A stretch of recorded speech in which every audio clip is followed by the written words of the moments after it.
Emotional content is filmed on Whadjuk Noongar land. This podcast acknowledges the traditional owners and custodians of country. Always was, always will be, Aboriginal land.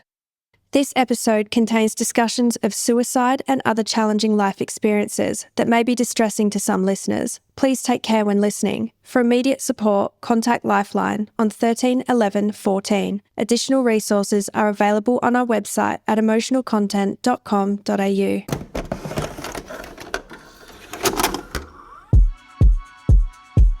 Come for the stories, stay for the connection. I'm your host, Amy Jane Brand, and this is your weekly dose of emotional content.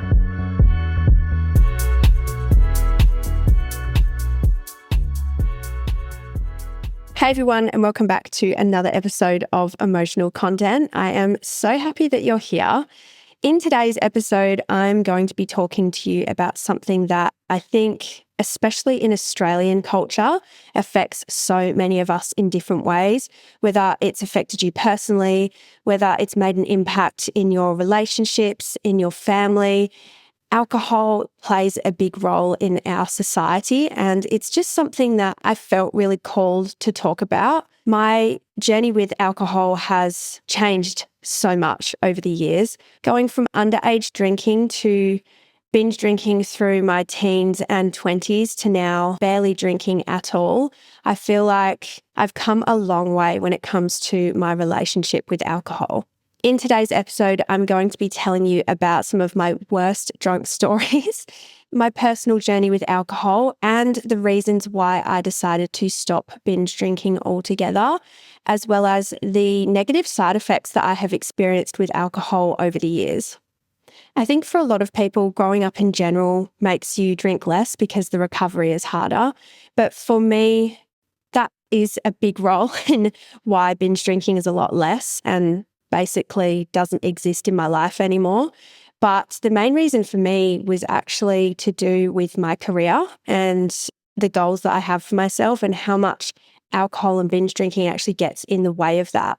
I really had to look at the bigger picture when it comes to my wellness and mental health, and alcohol plays a very negative role in trying to get on track with that type of thing. So that's the reason I had to make a really big change for myself. And I wonder if any of this is going to resonate with you, or whether you've felt the pressures of drinking with the Aussie culture and how strong it is within our community. So hopefully something out of this conversation will resonate with you. Look, I have had some insane drunk nights in my time, some embarrassing and some I wish I could forget. But now I barely get drunk anymore, and the thought of a bender makes me feel like a corpse. So let's get straight into talking about it. When I was thinking of crazy stories to tell you guys, I had to be quite selective because majority of it involves some kind of illegal activity, and the podcast is probably not the correct space to be talking about that type of thing. So I've had to be fairly careful with what I have shared. However, I have pulled 3 funny stories that I can think of. The first one has to be a house party when I was very young. I was still in high school. I think I was year 10, and there was this chick that went to another school, and she used to have these insane house parties, and her mum would just let all of these kids go absolutely wild in her house, which was pretty dangerous. There was a lot of crazy shit I saw at these house parties actually, and it was from a young age seeing some stuff that I probably would have been better if I hadn't seen. But I specifically remember rocking up late to one of these, I guess they were almost monthly. Yeah, they were around monthly house parties. Everyone from different schools would turn up and people would get absolutely shit-faced. And I remember rocking up, and this was back when like cowl necks were really in, like the really low ones, and you'd wear a bikini top underneath, and then you'd wear jeans and sneakers, and that was like a look. That was a big sleigh back then. Anyway, I rocked up and I had a 6-pack of double-strength bullet bourbons, and to this day, I cannot smell a bullet bourbon. That bourbon I haven't been able to touch ever since this evening. So I decided it would be a good idea to knock back 6 cans of this as fast as possible. And I remember feeling so drunk that my whole body was numb. And I was a little frame back then as well, so I was very skinny. I remember walking into the house, went to the toilet, and then went to the bathroom to wash my hands. I was fixing my makeup and I was fixing my bikini top underneath. And like I said before, my body was feeling super numb. So I had adjusted this top and then walked out into the party. And I remember walking past the mum and a couple of older people, which this is super bizarre, but this was the first time I actually saw someone smoking pretty heavy drugs. It was inside the house. I'm pretty sure it was the mum or the mum's friends and some older boys all looked at me and just looked me up and down really bizarrely and kind of laughed. And then I looked at them because they were smoking drugs I'd never seen before. And it wasn't weed, it was much harder shit. And I was like, okay, that's weird. Never seen that before. Don't know what it is.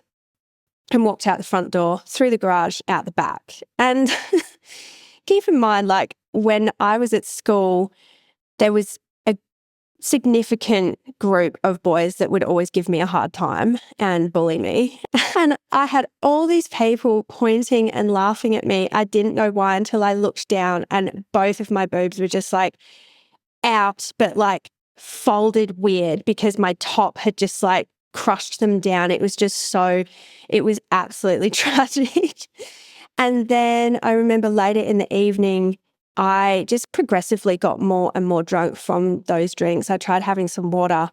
I ended up in a 3-way hookup because that was like a thing back then. I mean, you see them do it on Love Island now and they're just these like, it's just like a tongue punch war. They're just so fucking stupid. Anyway, I remember doing that with 2 other girls, and then I soon after ended up projectile vomiting into the swimming pool that everybody was drinking around. And then I woke up the next morning and I had somehow situated myself, don't even remember getting to my friend's house, and I had snuggled up with a goon bag as a pillow on her floor. Like just ridiculous, outlandish behaviour for that age. Wasn't even 18 yet. And that was what I was already getting into. So hangovers definitely hit different back then though. Like if I did something like that now, fuck, I would feel it for an entire week. But back then that is something that I did, underage drinking, acting like a complete and utter baboon. So that's one of the stories that comes to mind when thinking about alcohol. This next story I thought about was when I figured out that tequila is an alcohol that I absolutely cannot drink more than a couple of shots of. It's not really a drink of choice for me. Like I like a margarita, but I don't really drink 10 margaritas or anything. So this night, I think I was around 22 years old. I'd just moved to the Gold Coast recently. I was seeing one of my ex-boyfriends at the time, and I think I mentioned this in my Secret Sex Work episode, but in that episode, I talk about his ex-girlfriend on a job with me stealing my clothes once we were all done. So I didn't have any clothes to get dressed into after I was on a job with her. Anyway, I ended up seeing her at a club called Sin City on the Gold Coast. If you know, you know. Probably would never step foot in there again now, but back then it was the shit. I was super wasted. I was with some of my friends. I ended up throwing a drink over her. I got kicked out by 2 security guards holding me up and literally taking my feet off the floor and forcing me out of the nightclub. After that, I ended up going to, I'm pretty sure it was called Hollywood's. It might still be there. I went over there that night and I spent over $1,000 that I didn't have to just blow. And I just sat in there the whole night, didn't remember getting home. Yeah, I basically blacked out. And that's when I realized that I only ever blacked out that badly when I was usually drinking tequila. Like as I got older, obviously when I was younger, drinking the bullet bourbons, like that would make anyone that size, that age, probably black out. But when I was older, I realized I had issues with drinking too much tequila. And for some reason that makes me not remember my night. However, at the time, I really loved drinking Cafe Patron. I didn't know that Cafe Patron is tequila. So that's why I kept having blackouts when I was living on the Gold Coast. And it wasn't until someone told me, hey, you know that's actually tequila.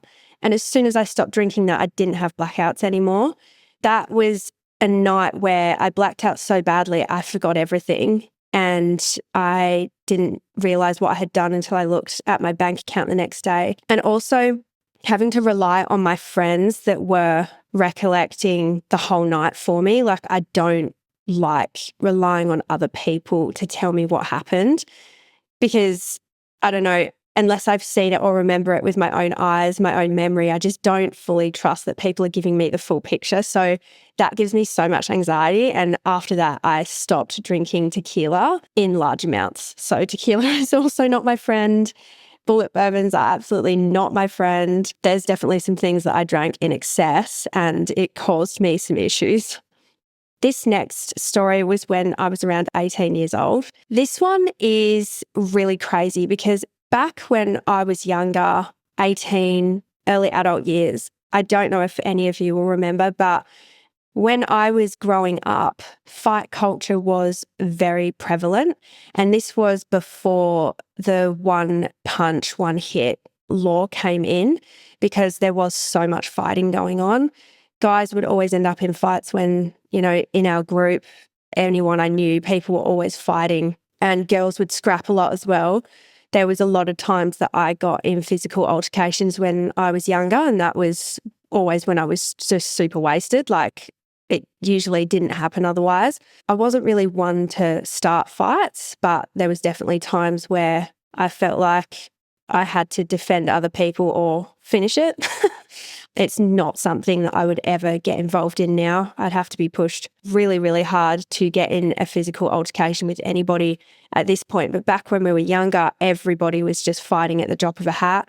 You'd go to fucking Mullaloo Beach Hotel, there would be a DJ, that whole place would be going off the whole weekend, especially Sunday sessions, and there would be people being dragged out all the time for brawling. So when I was growing up, that was a real thing. I don't think it's the same now, especially with the new laws that have been put in, which is really good. I'm happy they did that because that actually made a massive difference. When that came in, there was a lot more risk involved in just fist fighting. And it's really random because when I went to America, getting in fights just isn't a thing, especially women. Like, it's very, very rare. Over there, it's just so different because you don't know who has a gun as well. Like, you don't know who you could be punching. Whereas over here, everyone just thinks they're a fucking Terry tough guy and people just throw a punch whenever they feel like it and don't really think about the consequences. Anyway, this was one of the first nightclubs I went to. It was in Joondalup. For anybody that's a Perth local, you'll know where the places I'm talking about. And I remember seeing my first long-term boyfriend across the club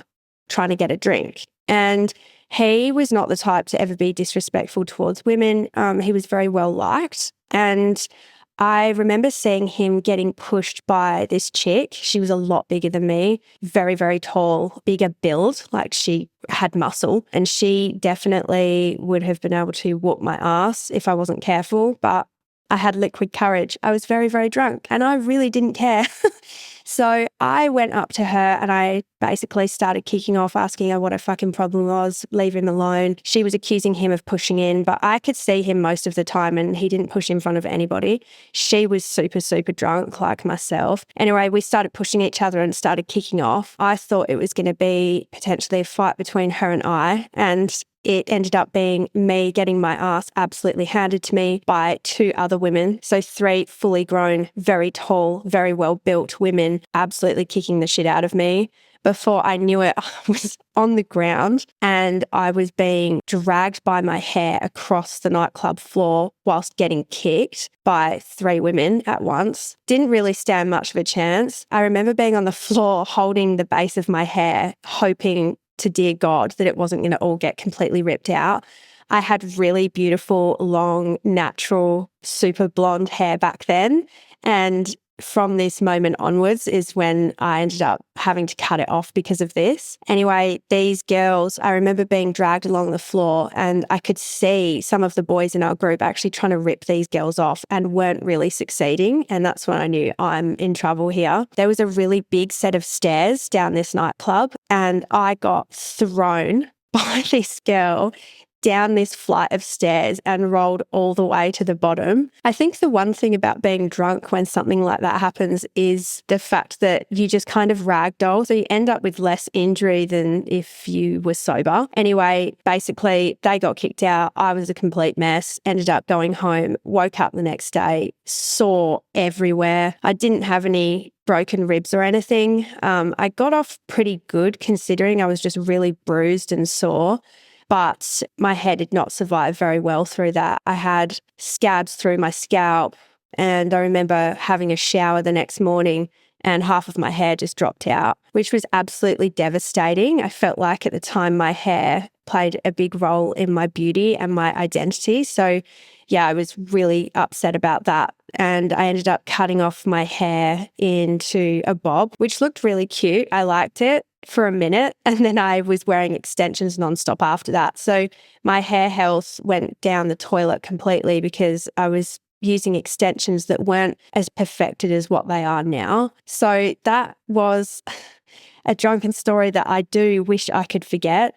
If I was sober, wouldn't have handled that situation the same way. It just goes to show alcohol makes you do things that you wouldn't usually. I don't think it's an excuse for like cheating and stuff like that. But when it comes to making impulsive decisions, taking on a chick that was like triple my size, and, you know, both of us resorting to that type of behaviour, it just goes to show what alcohol impulsively can make you do. You don't think of the consequences. And at that point, I definitely should have thought of the potential consequences because I copped it.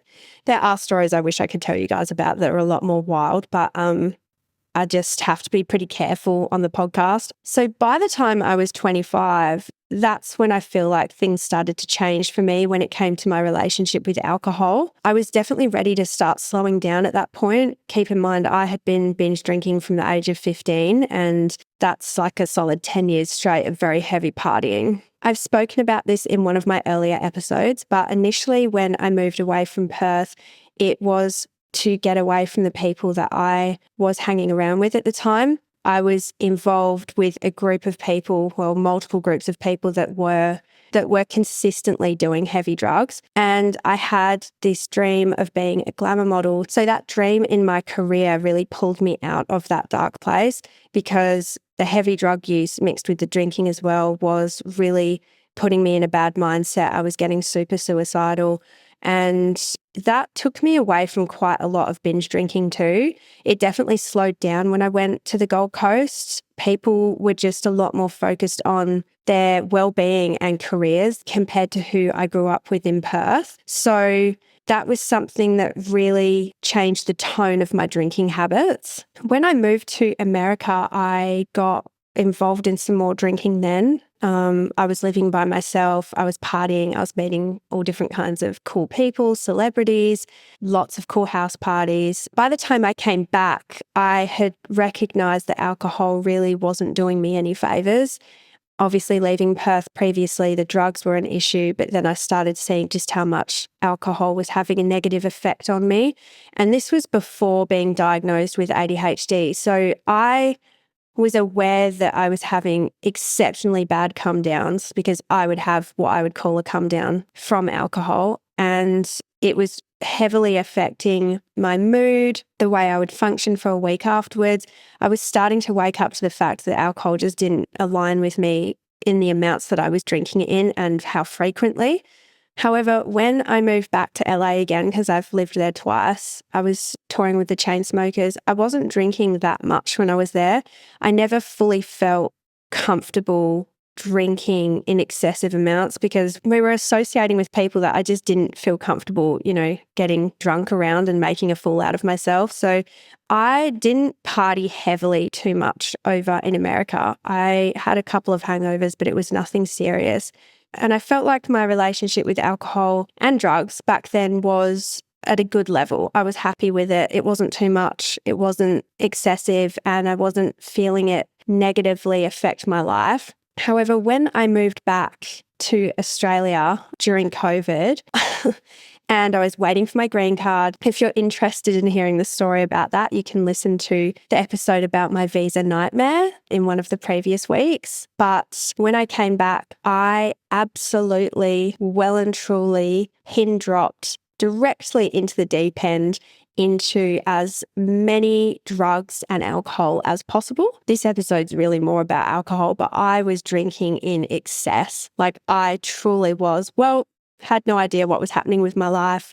Then I ended up breaking things off with my ex, and, all that other drama started, which again, you'd be able to hear about in other episodes. I ended up being just a complete mess. Like 2020 was a bit of a blur. I think it was for many people. Everybody was going through it. COVID was just a complete and utter nightmare. And I just spent most of my time pretty wasted. Like I ended up secretly day drinking as well, which I just wasn't telling people about because I just didn't really want to face reality. I think alcohol was always, and drugs was always just a big escapism for me. And I definitely abused that during that time. I remember rolling out of bed, having some vodka that was just hidden in my room. And I went and met up with my friend at one of the local cafes. And I had a hat that said stress less, a blue t-shirt that said health is wealth by Sporty and Rich. If you know, you know, that was very big back then. And I just rocked up with no shoes on, no makeup, which wasn't like me. I know a lot of people in Australia walk around with no shoes on. A lot of my friends walk around with no shoes on and I hate it. I'm not a no shoes kind of person unless I'm at the beach or something. So for me to rock up to a cafe with no shoes on was bizarre. My friend looked at me and she was like, what the fuck is going on? And I just was literally a walking opposite of health is wealth. I was definitely not myself at that point. And I was also trying to keep up this facade that everything was all good on social media. So again, you just never know what's going on behind closed doors, guys, because I was a big walking mess that year. And I did a fairly good job of hiding it when I was still posting pretty consistently. Back when I was younger, my life was so chaotic, and that had a lot to do with, the grief of losing my dad, the bullying, how that shaped me, being undiagnosed, being misdiagnosed with just depression and anxiety, and totally missing the fact that I had ADHD, not understanding myself. Obviously, going through your 20s is chaotic enough without all of that too. So adding alcohol into the mix definitely made my life harder than it probably could have been. And I used it as a tool to just escape, because escapism was something that I mastered pretty well those years. Even though facing your issues is what gets you through it, I was running away in the opposite direction. Alcohol played a big role in how I escaped my own reality and how I was actually feeling. Now things are very different. I'm back home in a place that feels like home now, which is crazy because once it didn't when I was younger. Now I'm around family, I'm around friends, I'm in a stable relationship. I have a better relationship with myself. I barely drink at all. I only do it at times when I'm celebrating or I'm in a good headspace. I don't turn to alcohol when I've had a hard day or I'm feeling like shit. I can understand that it does help a little bit with that. But for me personally, it kind of exasperates the shitty feelings that I have. To be honest, now I just value deeper connections so much more than the chaos of a wild night out. I don't know if it's just getting older or the goals that I have now working towards this podcast and everything that I want to do with it for you guys, building this community. I don't feel like I can be out every weekend getting pissed. It just doesn't really align with me anymore. I'm definitely not saying that I don't drink, and I'm not saying that I judge anybody else that drinks heavily or in excess. I think I just prefer letting my hair down on special occasions, and it just feels a lot more fun then. But I do have to fully prepare around it to make sure all of my work is sorted for the next few days so I can rot in bed afterwards. Like, I have so many responsibilities in my 30s. I can't just rail myself off for a weekend and, suffer for the rest of the week and not get my work done, not show up the way I want to. It will put me in such a bad headspace with the guilt of not doing what I want to do as well. So I'm going to tell you all the reasons why alcohol just doesn't really agree with me anymore. And I would love to know if any of this resonates with you guys as well. Okay, firstly, the hangxiety. I feel like everybody will be able to relate to this, specifically ADHDers, ADD, neurodivergence. The next day, waking up and immediately just regretting how much you overshared. This is a huge one for me. Like, I have overshared things about my own life, not other people's secrets or details, but I'm so guilty of oversharing details about my life to the wrong people because, I'm drunk and we're getting along and I think that it's a safe environment.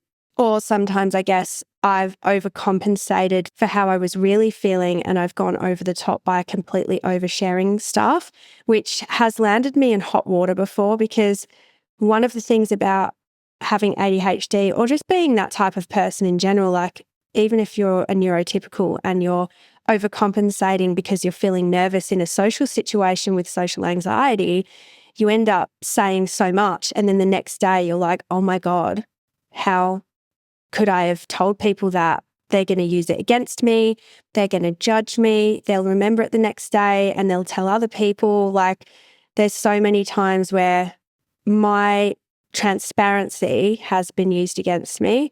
So to be honest, I would prefer to just these days really monitor how much I'm drinking and not let myself get there. There's been times where my friends have been the same and I'm watching them doing it and I haven't been drinking as much and I've pulled them away to try and tell them and they're like, no, it's fine. And then the next day they're like, why didn't anyone stop me? And I'm like, I tried to, kind of thing. So it's amazing how powerful alcohol can be and it just makes you not your true self. Nothing is worse than getting stuck in those ruminating, looping thoughts about what happened in the conversation. Were you too loud? Were you too this? Were you too that? It's that emotional hangover that I think everybody can relate to. Sometimes even if nothing bad happens, you just feel this sense of like doom and guilt no matter what. And then you just get into this like anxious headspace about it. And then you realize it's just never worth drinking that much because it would be so much better waking up fresh the next day, capable of doing what you need to do and not feeling that anxiety. Like, it gets pretty old after a while. It doesn't ever seem to stop. The only time it stops is when you get control of how much you're drinking. Like I said before, when I got beaten up by those 3 girls, alcohol tends to be a bit of a confidence trap. So you can get pretty cocky, not really think things through, do things that you usually wouldn't because you're not thinking about the consequences. That false sense of confidence is really toxic. And, maybe a drink or two, and then it gives you the confidence to go up to someone and talk to them when you usually wouldn't if you were completely sober. Like, that's different. But when you're binge drinking, you're absolutely drunk, and then you go and do something that you wouldn't ever dream of doing sober. That's when it ends up being a problem.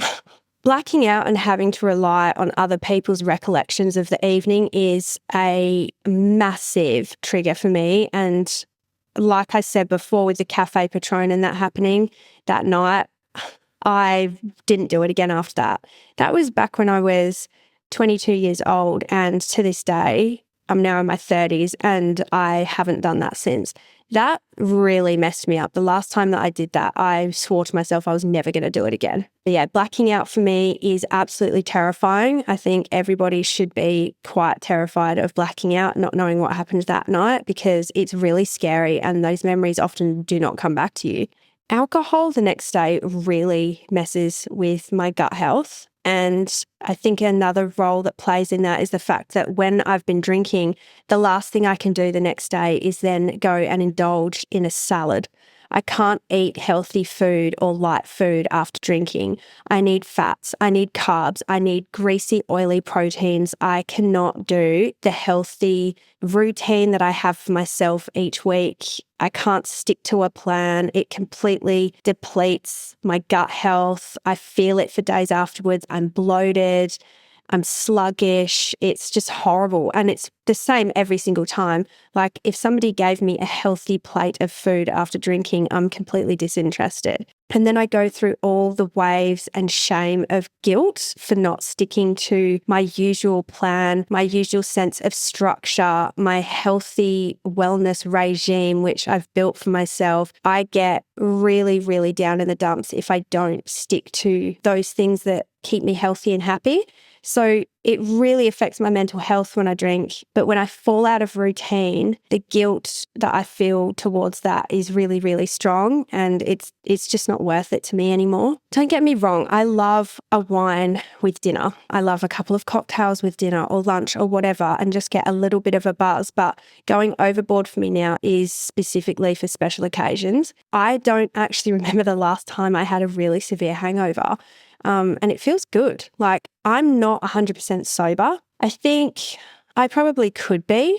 A lot of people I know are either heavy drinkers or they don't drink at all. But I think I'm one of those people that kind of falls more in the middle, and not remembering the last time I was drunk is a real achievement.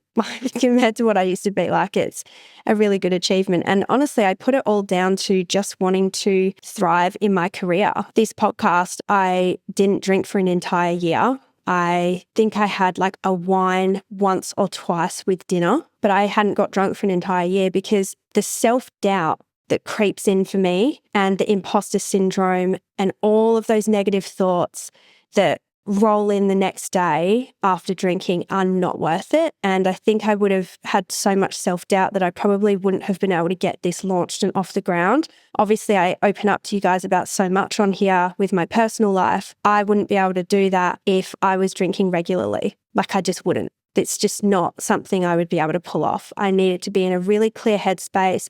I needed to be able to do this without the self-doubt, without the questioning whether I'm doing the right thing. I felt called to doing this for a reason, and alcohol would have stopped me from doing it. Since cutting back on binge drinking and basically barely drinking anymore, I've noticed how much better my mental clarity is, and I feel my emotions more. I'm way more in tune with my body, how I'm actually feeling. I suppress my emotions far less. I'm actually able to feel them and recognize them. And I think it actually builds a lot more emotional intelligence for myself, being able to understand where I'm at, how I'm feeling, instead of just running away from my problems. Because keep in mind, I did that a lot. Most of my young adult years, I was just running away from my issues, and in my teen years as well. So it's made me so much more present by cutting down that alcohol. Since drinking less, I've really understood how much I was relying on alcohol to loosen up in social situations. I don't think it helped when I was in the DJ industry, when I was touring around Australia and internationally. Some of you might not know that, but I was a DJ for a while. I absolutely loved it, but it did also come with a big party culture. So I was doing that in my mid-20s, and every time before getting on stage, playing a show, I would have a double shot vodka on the rocks. That was something that just took the edge off slightly for me to get on the microphone, because I was very interactive with the crowd, which I think sets you apart from a lot of DJs. Like, your performance is really important, how much you connect with the crowd. You know, just playing a good set and not saying boo on the microphone doesn't really work. And especially playing heavy bass music like myself, I got really into it, but I felt like I wasn't able to do that unless I had had that crutch of 2 shots. It would be really interesting to play a show now and not do that.